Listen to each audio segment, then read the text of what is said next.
जो मेरा main agenda है कि रोजगार का, जो भारतीय जनता पार्टी है उसका सारे वादे सब ठीक है, लेकिन एक मुद्दे पे जो बीजेपी अगर पीछे है तो वो है रोजगार के बोला मुद्दे पे। था काशी हिंदू विश्वविद्यालय में जो गन पॉइंट पे जो रेप कांड हुआ था उसके बारे में, तो उसमें बता रहे हैं कि तमाम पार्टियों के बहुत सारे जो भी पदाधिकारी हैं, बहुत सारे लोगों पर पैसा आरोप लगा हुआ है। कोई खालिस्तानी या पाकिस्तानी किसान नहीं होता है।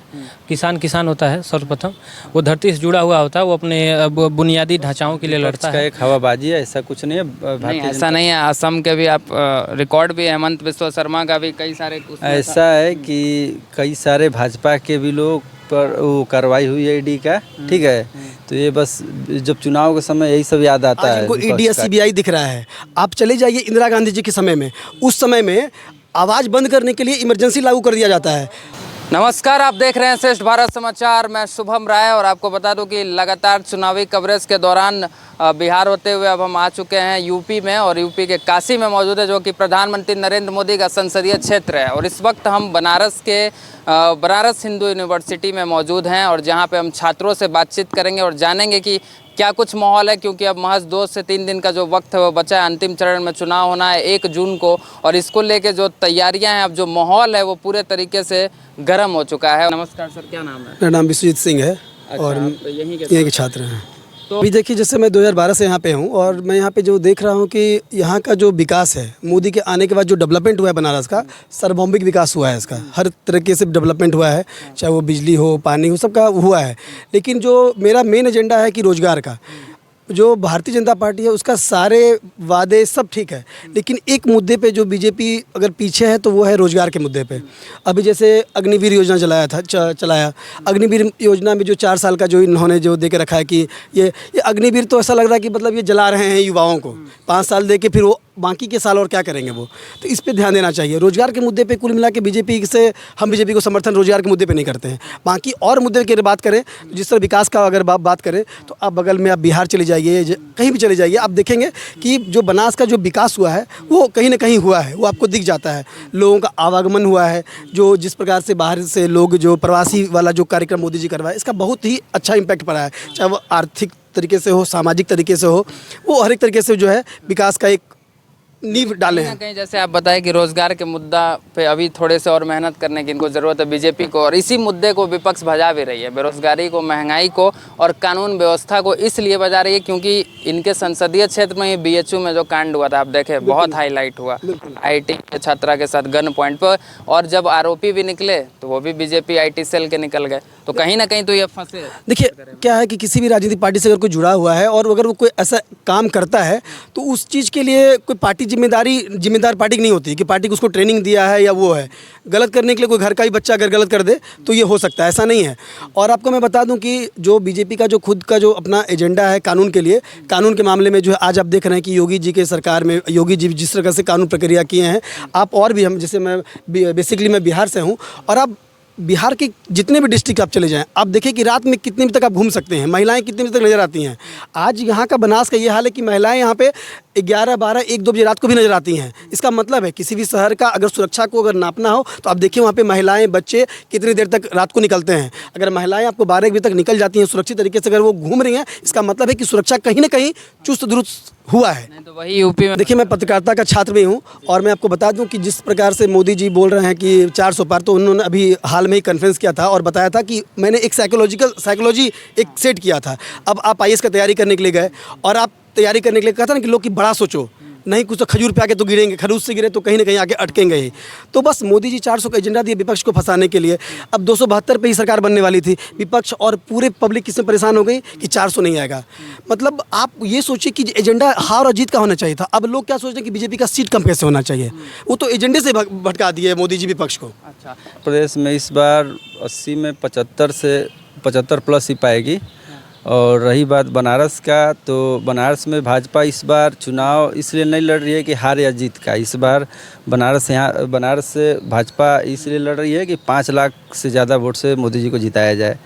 और रही बात जो आपने बोला था काशी हिंदू विश्वविद्यालय में जो गन पॉइंट पे जो रेप कांड हुआ था उसके बारे में, तो उसमें बता रहे हैं कि तमाम पार्टियों के बहुत सारे जो भी पदाधिकारी हैं, बहुत सारे लोगों पर पैसा आरोप लगा हुआ है। तो इसलिए ये नहीं कोई निश्चित नहीं कहना है कि बीजेपी से ही मतलब है, ठीक। और एक चीज़ और आपको बताना चाहते हैं कि बीजेपी के ही एक पदाधिकारी विवेक सिंह हैं, वो यहाँ पे विश्वविद्यालय में राष्ट्रीय ध्वज का भी मांग कर रहे हैं और आंदोलन किए हैं। तो दोनों पक्ष को देखना चाहिए, केवल एक पक्ष नहीं देखना चाहिए। राहुल गांधी को पहले के तुलना में इस बार जिस तरीके से वो लगातार मेहनत किए या ज़मीन पे रहे, क्या लगता है आपको राजनीतिक छवि जो है उनकी कुछ सुधरी है या क्या है? राहुल गांधी हर बार इसी तरह से लड़ते हैं और इसी तरह से माहौल बनाया जाता है विपक्ष की तरफ से कि इस बार उनका कद अच्छा हुआ, इस बार उनका कैरेक्टर अच्छा हुआ, लेकिन वो पिछले बार की तरह ही इस बार हैं और इस बार भी उनको मात मिलेगी। मजबूत करती है शारीरिक और मानसिक रूप से, तो वो है शिक्षा, खेल कूद। तो हमारे माननीय महोदय जो प्रधानमंत्री जी हैं, वो यहाँ पे स्टेडियम के रूप में एक शारीरिक क्षमताओं को बढ़ाने के लिए 2 स्टेडियमों का यहाँ पे निर्माण हो रहा है। एक आप जानते हैं जो सिगरा पे है, पंडित दीनदयाल जी के नाम पे है, जिसका फिर से पुनः निर्माण किया जा रहा है। एक राजा तालाब में किया जा रहा है। दूसरा है एजुकेशन। कोई भी युवा वर्ग या कोई भी शिक्षित व्यक्ति या कोई भी युवा तब तक अपने देश या अपने समाज या अपने परिवार को आगे नहीं बढ़ा सकता जब तक वो तक शिक्षित ना हो। प्राइमरी नीड्स एक परिवार के या जो कम मतलब मध्यम वर्गीय परिवार से या नीचे मध्यम वर्गीय परिवार से जो बच्चे आते हैं, उनका 3 मुख्यतः प्राइमरी नीड होता है। एक शिक्षा होता है, एक स्वास्थ्य होता है, एक उनकी जो आवश्यक चीज़ें हैं, पानी, खाना पीना, ये सब हो गया। ये सारी चीज़ें फुलफिल हमारे जो प्रधानमंत्री जी हैं वो कर रहे हैं। वो इसलिए कर रहे हैं क्योंकि हमारा युवा अपने घर, अपने पिताजी का टेंशन न लेके अपने पढ़ाई, अपने शारीरिक क्षमताओं की वृद्धि पे ध्यान दे सके। उसको लेकर राजनीति भी करता है। जैसे आपको पता होगा कि 2019 में भी किसान जो हैं वो आ गए थे हरियाणा, पंजाब के दिल्ली में, लगभग 1 साल तक रुके थे और काफ़ी इससे डिस्टर्बेंस भी हुआ था। और अभी इस बार भी किसान जो हैं वो आए थे पूरे 6 महीने की तैयारी करके, लेकिन पहले से ही प्रशासन चुस्त दुरुस्त था तो अंदर नहीं आ सके दिल्ली में। तो किसान जो ये मांग कर रहे हैं, कुछ लोग का कहना है कि ये असली किसान नहीं है, खालिस्तानी है, उनको फंडिंग हो रहा है। और लेकिन आप लोग क्या, आपको? मेरा ऐसा मानना नहीं है। किसान किसान होता है, कोई खालिस्तानी या पाकिस्तानी किसान नहीं होता है। किसान किसान होता है। सर्वप्रथम वो धरती से जुड़ा हुआ होता है, वो अपने बुनियादी ढांचाओं के लिए लड़ता है। भारतीय किसान संघ एक, आप जानते होंगे भारतीय किसान संघ के बारे में, जो अभी दिल्ली में कुछ दिन पहले 6-7 महीने पहले धरना भी दिया था जंतर मंतर पे, और दीर्घ रूप से 2-3 दिन का धरना चला था, जिसमें MSP को लेके या किसान जो बिल आया था उसमें जो अमेंडमेंट किया जा सकता है उसके लिए प्रधानमंत्री जी को और गृह मंत्रालय को वहाँ पे पत्रक भी दिया गया था। मैं वहाँ पे गया हुआ भी था।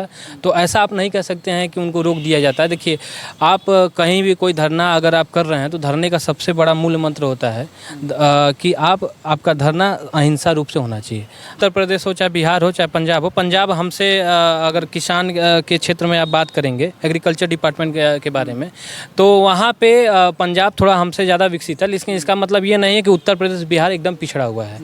हमारा मानना ये है कि देखिए, कोई भी धरना प्रदर्शन बिना किसी प्री प्लान तरीके से नहीं किया जा सकता है। तो उसमें कुछ हमारे ही विपक्ष के नेताओं का हाथ रहा है उसको उग्रवादी तरीके से बनाने के लिए। बाकी मैं किसानों का विरोध नहीं कर रहा हूँ कि वो किसान बिल में जो भी उसमें अमेंडमेंट किया जा सकता है, संशोधन किया जा सकता है, उसे हमारी सरकार को करना ही चाहिए अगर उससे किसानों को समस्या हो रही है। मेरा मानना ये है कि बताइए, इसके पहले MSP मिनिमम रिटेल प्राइस जो था वो डिसाइड नहीं था। तो अगर किसान बिल में MSP आया और उसको लागू कर दिया गया तो वो किस किसान को मंजूर नहीं होगा। जो हमारा, मैं खुद ही किसान का बेटा हूँ, जो मेरा धान 12 रुपये किलो बेचाता था वो 22 रुपये किलो बेचा रहा है और MSP सेंटर पे, तो मैं उसको 22 रुपये ना बेच के बनिया को 12 रुपये में क्यों दूँगा। अच्छा, एक और चीज़ जो सवाल है वो लगातार उठते रहता है कि इस सरकार ने, बीजेपी ने 10 सालों में जितनी भी केंद्रीय जांच एजेंसियां हैं उसका इस्तेमाल सबसे ज़्यादा किया है, जैसे कि ED और CBI, और कहीं ना कहीं 90 से 95% इसका इस्तेमाल विपक्ष के नेताओं के ऊपर ही किया गया है। और अगर वो नेता फंसते हैं, वो नेता अगर बीजेपी में आ जाते हैं तो केस भी बंद हो जाता है, फाइल भी बंद हो जाता है और बिल्कुल साफ सुथरे हो जाते हैं वो नेता। क्या कहें? ये सब बस विपक्ष का एक हवाबाजी है, ऐसा कुछ नहीं है। नहीं, ऐसा नहीं है। असम के भी आप रिकॉर्ड भी, हेमंत बिस्वा शर्मा का भी कई सारे ऐसा है कि कई सारे भाजपा के भी लोग पर वो कार्रवाई हुई है ED का, ठीक है। तो ये बस जब चुनाव के समय यही सब याद आता है विपक्ष का कि ED की कार्रवाई कर रही है। दिल्ली के मुख्यमंत्री के ऊपर क्या कहेंगे? देखिए, एक बात मैं आपको स्पष्ट रूप से बताना चाहता हूँ कि जिस प्रकार से विपक्ष ने ये माहौल बनाया है कि मतलब ED या CBI इनके तोते हो गए हैं, तो मैं आपको बताना चाहता हूँ कि 2014 के बाद से आज इनको ईडी सीबीआई दिख रहा है। आप चले जाइए इंदिरा गांधी जी के समय में, उस समय में आवाज़ बंद करने के लिए इमरजेंसी लागू कर दिया जाता है, और उस समय जो है कि लोगों की आवाज़ को दबाने के लिए इमरजेंसी लागू कर दिया गया।